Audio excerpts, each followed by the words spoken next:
प्यारे विद्यार्थियों, अगर आप 10 पास कर चुके हैं और 11 में आ चुके हैं तो मैं आपको पहले वार्निंग दे देना चाहता हूं।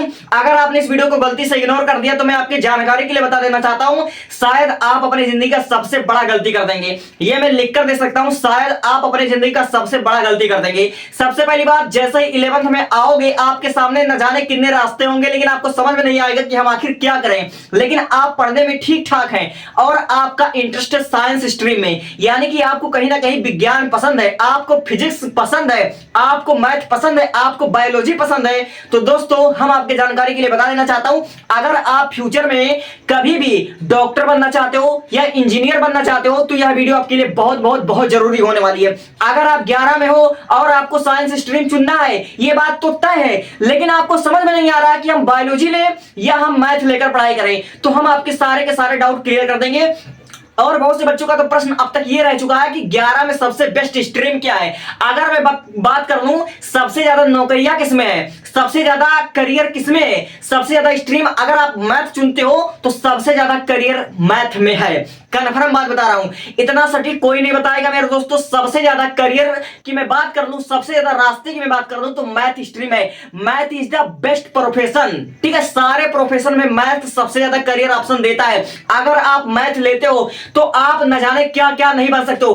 केवल मेडिकल फील्ड को छोड़ करके अगर आपके पास मैथ है तो आप एक डॉक्टर नहीं बन सकते हो, आप मेडिकल प्रोफेशन में नहीं जा सकते हो। और मेडिकल को छोड़ करके जितनी सारी चीजें होती है, हर एक स्ट्रीम, हर एक करियर मैथ का स्टूडेंट कर सकता है। ये कन्फर्म बात मैं बता देना चाहता हूं, कोई इतने स्पष्ट और पूरे दावे के साथ नहीं बताएगा कि मैथ ही सबसे बेस्ट है। मैं कह रहा हूं मैथ ही सबसे बेस्ट है।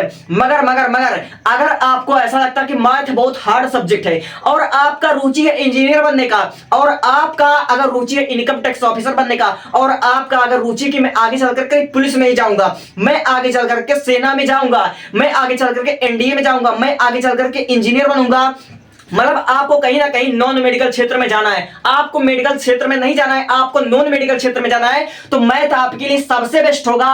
वीडियो को शुरू करने से पहले बता देना चाहता हूं, अब मैं करता हूं अपने वीडियो का शानदार से शुरुआत। सबसे पहली बात, बहुत से बच्चों का मतलब क्वेश्चन ये रहता है कि अगर हम बायोलॉजी चुनते हैं तब हम क्या क्या कर सकेंगे अपने लाइफ में, अगर हम मैथ चुनते हैं तो हम अपने लाइफ में क्या क्या कर सकेंगे। तो दोस्तों, मैं आपकी जानकारी के लिए बता दूं, इस टॉपिक पर मैंने इतना क्लियर वीडियो बना रखा है, इतना क्लियर बना रखा है कि वह वीडियो देखने के बाद आपके सारे के सारे कॉन्सेप्ट क्लियर हो जाएंगे। आपके सामने मैं इतने रास्ते खोल दूंगा कि 12 पास करने के बाद सरकारी नौकरी कैसे पाए, और 12 पास करने के बाद कितनी सरकारी नौकरी हमारी लग सकती है, हम कैसे तैयारी कर सकते हैं सरकारी नौकरी का, हमने सब कुछ बना रखा है। और उस वीडियो का लिंक मैं डिस्क्रिप्शन में दे सकता हूं, मतलब दे दूंगा, दे सकता नहीं, दे दूंगा, आप उसको जरूर देख लीजिएगा। लेकिन इस वीडियो में जो आपको मैं बताने वाला हूं, मैं आपको बताऊंगा बायो वर्सेस मैथ, यानी कि डॉक्टर और इंजीनियर, डॉक्टर वर्सेस इंजीनियर के बारे में बताऊंगा कि आप बायोलॉजी लेकर एक डॉक्टर बनना चाहते हो तो आपका स्ट्रगल कैसा रहेगा, आप कब तक एक डॉक्टर बन जाओगे, कितना खर्चा आएगा, आपको किन किन मुसीबतों का सामना करना पड़ेगा, और आप किस एज में, मतलब उम्र भी बता दूंगा कि मतलब कितना समय लगेगा, आप किस एज में मतलब बनेंगे एक डॉक्टर। अगर आप नीट एक बार में निकालते हो, 2 बार में निकालते हो, 3 बार में निकालते हो, तो उस हिसाब से मतलब ये डिसाइड हो जाएगा कि आप लोग मतलब किस उम्र में आप लोग बन सकते हो डॉक्टर। अगर नीट कभी निकाल ही नहीं पाए तो भैया आपको करोड़ों रुपया होने चाहिए आपके पास, अगर करोड़ों रुपया नहीं होगा तो आपका डॉक्टर बनने का सपना रह सकता है। इसलिए आपको मेहनत करना पड़ेगा और जी तोड़ मेहनत करना पड़ेगा।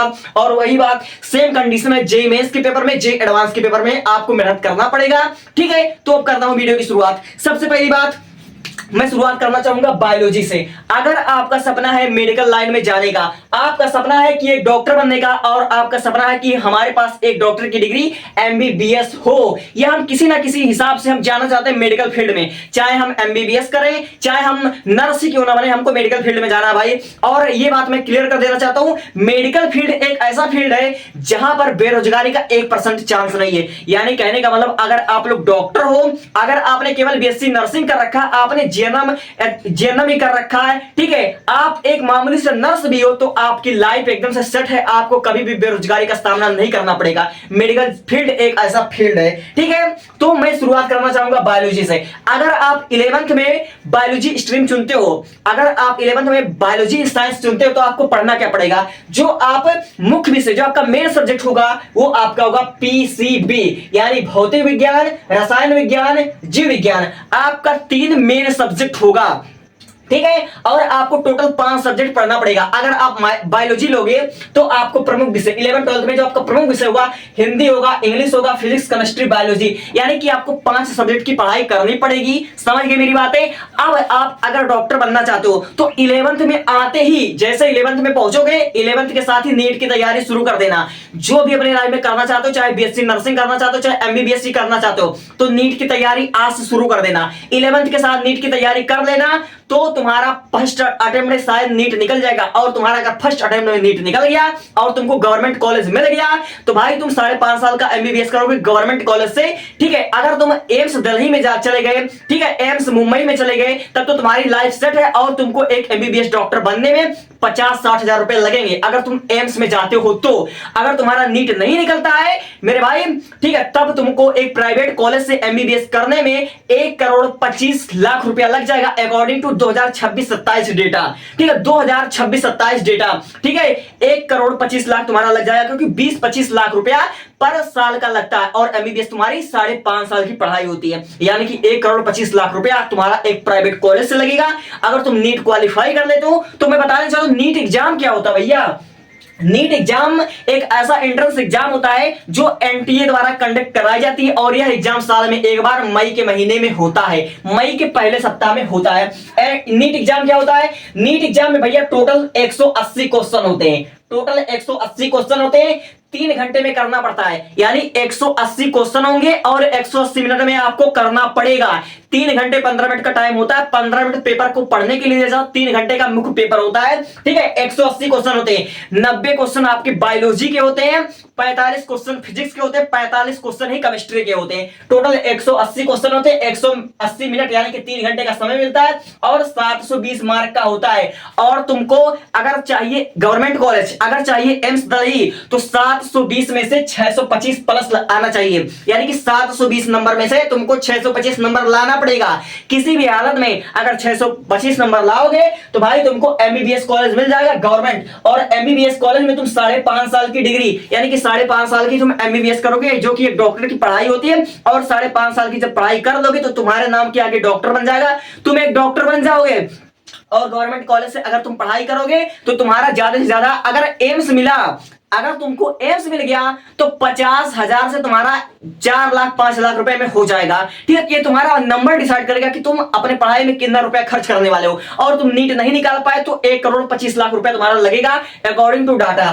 ठीक है, अब सुनो, अगर तुमने एमबीबीएस कर लिया तो तुम्हारी सैलरी इंडिया में 30,000, 35,000, 40,000, 50,000 तुम्हारे एक्सपीरियंस के हिसाब से हो सकती है प्राइवेट सेक्टर में। और मैं गवर्नमेंट की बात कर लूं तो गवर्नमेंट में 40,000 रुपया फिक्स है। ठीक है, 40,000 रुपया तुम्हारा शुरुआती है सैलरी। अब भैया अगर तुम एमबीबीएस से भी बड़े डॉक्टर बनना चाहते हो, क्योंकि आपने अच्छे से देखा होगा जब आप कभी हॉस्पिटल में जाते हो तो आपको अक्सर आप लोग देख सकते हो वहां पर लिखा होता है कि स्त्री रोग विशेषज्ञ, हृदय रोग विशेषज्ञ, यानी कि कोई हृदय का डॉक्टर होता है तो कोई ब्रेन का डॉक्टर होता है तो कोई बच्चों का डॉक्टर होता है तो केवल कोई शिशु का ही डॉक्टर होता है, यानी कि उन्होंने कहीं ना कहीं उससे स्पेशलिस्ट की डिग्री प्राप्त की है तब वह एक स्पेशलिस्ट बन गए हैं। तो केवल अगर एमबीबीएस करोगे तो डॉक्टर बन जाओगे लेकिन एक स्पेशलिस्ट नहीं बन पाओगे। तो आपको 5.5 साल की पढ़ाई करने के बाद अगर ये जर्नी 18 साल से शुरू करते हो तो तुम 23.5 साल की उम्र में तुम्हारा एमबीबीएस क्लियर होगा।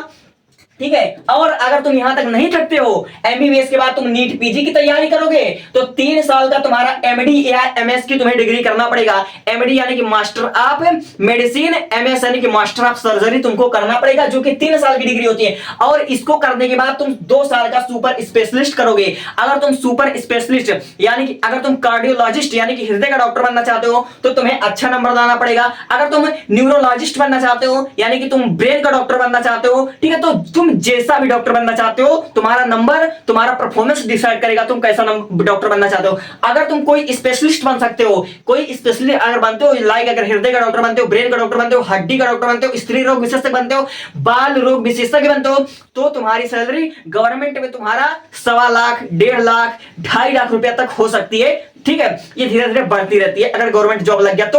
और अपना अगर तुम प्राइवेट क्लिनिक भी चलाओगे तो तुम्हारे मेहनत के हिसाब से तुम पर जनता कितना भरोसा करेगा, तुम्हारा पेशेंट तुम्हारा कितना साथ देगा, ये तुम्हारा कमाई पर निर्भर करेगा। ठीक है, तो भाई इतना डिटेल में मैं बता देना चाहता हूं, क्योंकि ये बात बहुत छोटा वीडियो बनाने वाला हूं।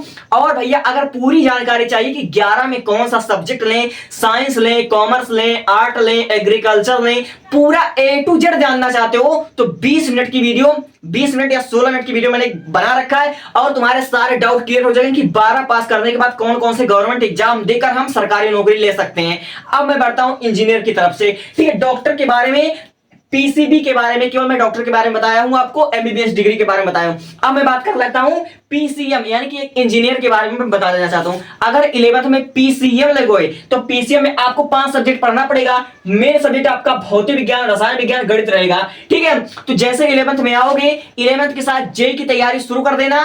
जेई की तैयारी, जेई परीक्षा क्या होता है, जेई मेंस का परीक्षा साल में 2 बार होता है। एक तुम्हारा होता है मार्च के महीने में और एक तुम्हारा अप्रैल के महीने में होता है। ठीक है, एक जनवरी में होता है, एक अप्रैल में होता है। ठीक है, और इसका पैटर्न बनाना मैं ठीक नहीं समझता हूं, क्योंकि देखो भैया, जे मेंस का पेपर दोगे, जे मेंस का पेपर देने के बाद तुम जे एडवांस का पेपर दोगे, उसके बाद तुम्हें कोई गवर्नमेंट कॉलेज मिलेगा, वहां से तुम 4 साल की डिग्री बीटेक करोगे, और बीटेक के बाद तुम्हें और अच्छा इंजीनियर बनना तो बीटेक के बाद एमटेक करोगे। और भाई तो इसका मैंने एग्जाम पैटर्न क्यों नहीं बताया, जेई मेन का क्यों नहीं बताया, जे एडवांस का एग्जाम पैटर्न मैं इसलिए नहीं बता सकता क्योंकि जेई मेंस का, इंजीनियरिंग का परीक्षा का जो पैटर्न होता है हर साल चेंज होता रहता है। अगर मैं बात करूं 2025 का जेई मेन का कैसा पैटर्न रहा था, तो 2025 में जो जेई मेन की परीक्षा हुई है, मैथ के विषय में तुम्हारा 20 मल्टीपल चॉइस क्वेश्चन था, 10 तुम्हारा न्यूमेरिकल था।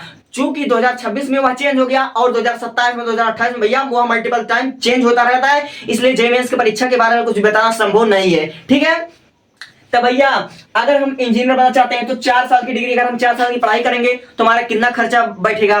तो अगर आप जेई मेन की परीक्षा क्वालिफाई कर लेते हो, जे एडवांस की परीक्षा क्वालिफाई कर लेते हो, और कोई भी गवर्नमेंट कॉलेज पाते हो, अगर तुम्हें आईआईटी दिल्ली मिलता है, आईआईटी मुंबई मिलता है, आईआईटी मद्रास मिलता है, आईआईटी खड़गपुर मिलता है, या एनआईटी कॉलेज मिलता है, आईआईटी मुंबई से अगर तुम बीटेक करोगे तो मेरे भाई आईआईटी मुंबई से बीटेक करने का तुम्हारा 8 से 10 लाख रुपया लग जाएगा, और स्कॉलरशिप तुम्हारा आता है, यानी कि तुम्हारी अच्छी पढ़ाई हो सकती है, और वहां से तुम्हारा बीटेक करने के बाद तुम्हारी लाइफ सेट हो सकती है, क्योंकि वहां पर तुमको 10-12 लाख के पैकेज मिल जाएंगे। और जो लोग आपको ऐसा गलत रास्ता देते हैं कि करोड़ों के पैकेज मिलते हैं, केवल आपको बेवकूफ बनाते हैं आपसे व्यूज लेने के लिए, कभी भी आपको इंडिया में करोड़ों के पैकेज नहीं मिलेंगे।